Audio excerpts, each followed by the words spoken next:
Welcome back to Steel City Sports. So today we're going to be reviewing the Sunday games, which was the Packers versus Cowboys, and then the night game, the Rams versus the Lions. So let's just start off with the Cowboys-Packers game because I have a lot to say about this one. And I made a short last night talking about how I honestly wasn't too surprised by the outcome of this game. And you can go watch my breakdown before the game happened. I said this was definitely one of the matchups to watch for a big upset because a lot of things pointed that way. When you just look at the facts, it's not too surprising that Dallas lost this game for the simple fact that they beat up on a lot of bad teams in the regular season. Anytime they played competent teams this year, they lost. They only had one win this year against a team with a record above 500, which was the Philadelphia Eagles, who are in the midst of a self-implosion. And if the Eagles lose tonight, we're going to have to make a video about them, how big of a disaster they've been. So I'd say that's not really the most impressive of wins, beating the Eagles, who are self-destructing. When they played competent playoff teams this year, they lost, and Dak looked bad in all of those games. Week 5 against the 49ers, Dak flamed out and looked awful in that game. You look at the game against the Dolphins, they lost. You look at the game against the Bills, they lost. And now against the Packers, they lost. And it all comes down to the fact that when they played good quarterbacks, above average quarterbacks, they just weren't able to handle it. That goes to, I think, say their defense is certainly overrated, especially their secondary. Like Deron Bland, he makes some cool plays, but in coverage, has gotten exposed multiple times throughout the year. So as much as I like to pick on Dak and point out how overrated he is, this isn't just all on Dak. It also is on the defense, who I think had an overflated reputation around the league because, like I said, anytime they play competent level quarterbacks, they got scorched. And Jordan Love, post the bye, go look at Jordan Love's numbers after the bye this year, and they're literally top 10 quarterback numbers. That's how elite he's been. So going into this game, I really did think there was a chance for the Packers to win this game. I even said in the video, I'm taking the Packers plus the points. I thought Dallas would win, but I didn't think it would be like Dallas having a comfortable win. I didn't have that level of confidence in Dallas whatsoever. So we get into the actual game, and it was a complete travesty for the Dallas Cowboys. I mean, complete pathetic performance, specifically on Dak Prescott. And like I said, the defense was bad as well, but Dak in this one was especially just god-awful. Throwing a pick six, throwing another interception. I think for the entire first quarter, he had 0 passing yards. I mean, Dak Prescott was terrible in this game. And, everybody's calling for Mike McCarthy's job to be taken, which I 100% agree with. He's a moron. He should have never been the coach. But why is nobody also calling for Dak Prescott to be traded? Because, you look at time after time, year after year, Dak Prescott is the singular reason why the Dallas Cowboys are not able to win the big games. He's simply not good enough. He's too turnover prone, and anytime he plays competent level teams, he's really good at beating up on the Jets. He's really good at beating up on Washington. But anytime you play in a playoff game, Dak Prescott, time after time, miserably fails. He doesn't have one signature playoff moment, and it's a clear reason that he needs to go. And it's even more crazy when you take into account that his cap hit next year is going to be damn near $60 million. So that's a video we're going to have to make about another time. We're going to have to make that video about their future and their offseason and all that. But just for this single game, I think it is one of the biggest embarrassments in Cowboys franchise history, because you look at the expectations on this team. People really thought that this was going to be Dallas's year. I had people in my comments, I heard people in the national media saying, this year it's different for the Dallas Cowboys. It seems like they finally figured it out. Dak Prescott was an MVP candidate, and look what happens. Same old Cowboys. And we're going to see.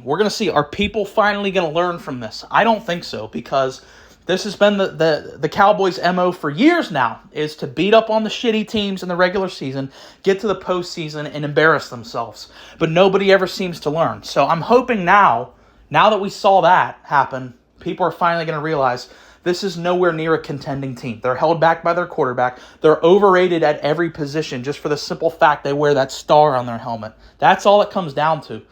Green Bay looked awesome in this game. The Packers, Jordan Love, deserves all kinds of credit because early on in the season, it was looking rough for Jordan Love. I was not sure if he was the answer for this team, honestly.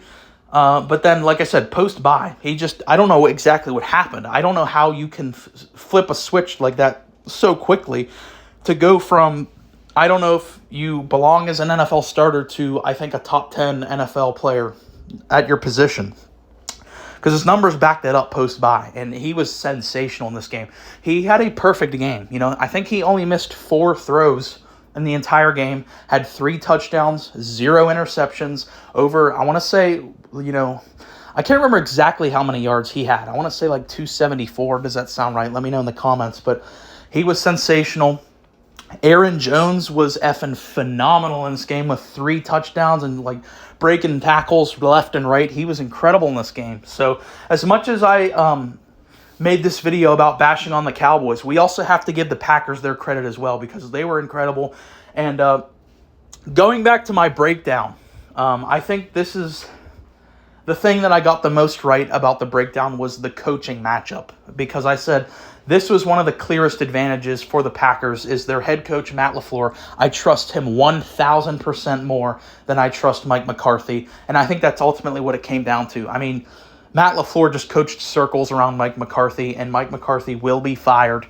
If he's not fired, I don't know. Like, you guys are going to have to let me know in the comments something drastic I can do, because there's no way he keeps his job. And again, that's another video we're going to have to talk about, like with Dallas going forward. But Matt LaFleur, give that guy a ton of credit. I've been saying for about a year now that he's one of the most underrated head coaches in the league now. And I think people are starting to catch on to that now, to see the job he's done with this really young roster, specifically Jordan Love. So yeah, I really enjoyed that game, just for the simple fact that I feel vindicated in everything I've said about the Cowboys and Dak Prescott for the entire season. But let's get into the night game now, which I will be honest with you guys, I'm not going to lie. I didn't pay as much attention to this game. After the emotional roller coaster that was that Packers-Cowboys game, with how much fun I had with that, I didn't really pay as much attention to this one. I did still watch the whole game. I just wasn't really like fully into it like I was with the first game. But it was definitely a fun matchup. It was back and forth. Both the quarterbacks played really good games. I got to give Stafford a lot of credit, because he got banged up in this game. I can't remember exactly. I want to say like something with his hand. He got banged up, but still stayed in the game. That shows the toughness of Stafford. And even though the Rams lost this game, I still think that this season for the Rams was extremely impressive, getting to 10 wins with the amount of youth that they had on this team. And they only lost by 1 point. It's not like they didn't deserve or belong in the playoffs. They almost won this game. So, that they went right up to the end of the game. They were really good. I mean, Puka Nacua, that guy is sensational. I mean, I don't think there has ever been, at least as long as I've been watching the NFL, which is about 8 years now, I don't think there has been a more impactful rookie receiver that I've ever seen. I mean, that guy is destined to be a superstar in the NFL. We're talking top 5 receiver potentially by year 2 or 3 of his career. That guy's incredible. I mean, having him to go along with Kyron, to go along with Cooper Kupp, with Stafford playing at an elite level, the LA Rams are not going anywhere. As long as Matthew Stafford does not retire, they are a really, really good team, and I would watch out for them in the future, because once they got their rookies integrated into this team, they were one of the hottest teams in the NFL. They won 7 of their last 8 games. They gave the Lions a really, really good team, a great fight. For the Lions, obviously, you can't even really put into words how much this win means for them. It's their first playoff win since 1991. So, Lions fans, you deserve this for all the shit you've been through for decades now. To finally get it done here, it is great. And, it just feels good for them. I mean, and they genuinely are, I think, player for player, one of the most talented rosters in the NFL. And Jared Goff, when he plays like that, when you get that version of Jared Goff, this is a team that could go to the Super Bowl. Whenever Jared Goff doesn't make any mistakes, just gets the balls to his playmakers, that's whenever this team is going to thrive. And that defense as well, like, they got to still work on their secondary, but they found a superstar with Aiden Hutchinson. I mean, it felt like he was disrupting Stafford on damn near every play. So yeah, the Lions move on. We're definitely going to be doing breakdowns of the entire divisional round, so stay tuned for that. Like I said, we're going to be making more videos on the Cowboys the entire offseason, talking about potential moves for them at the head coaching position, and with Dak Prescott, of course. And then tomorrow, we're going to have reviews for today's games, the Steelers, Bills, and the Eagles, Buccaneers. So stay tuned for all of that. If you made it this far, really appreciate you listening to me ramble here. Please like and subscribe.